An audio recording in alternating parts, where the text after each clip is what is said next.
বিড়ি ব্যবস্থা হয়ে গেছে দোস্ত। হ্যাঁ, যে কোনো কাজে বিড়ি খাচ্ছি। এ ভাই তুমিও কাছে থক থক করতেছো ভাবের মতো। বিষ কইতে নিয়ে আসিস অস্ট্রেলিয়াতে নাকি? ওরে না, অস্ট্রেলিয়া হবে কে? আমার খোকন ভাইয়ের কাছে বীজ নিয়ে আসি, ভালো হয়েছে কুমড়ো গাছ। আচ্ছা, না তোরে কথা কি আসে? না কথা ঠিকই, গাছের শেষ সার মারিয়ে দাও, গাছ দেখে না কালো মেঘ হয়ে যাবে। হ হ, আজকে নিরিয়ে দিচ্ছি, কালকে শেষ সার মারিয়ে দেবো না, গাছ বাইতে যাবে। গাছ তো বাইদিয়েই গেছে, এটা বিড়ি থাকলে দাও জানি খাই। কলি কি রে তুই? তোর নাক কাটি ফেলা দেবো। তুই কলি কি? এই হারামি, তুই কলি কি? তোর কয়েকদিন আগে তোর বড় ভাইয়ের সাথে আমার একসাথে বসায় বাপ চাচারা কয়েকদিন আগে মুসলমানি দিলি।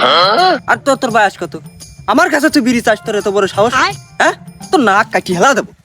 দুপুর বেলা আর আইসো না রে নিশি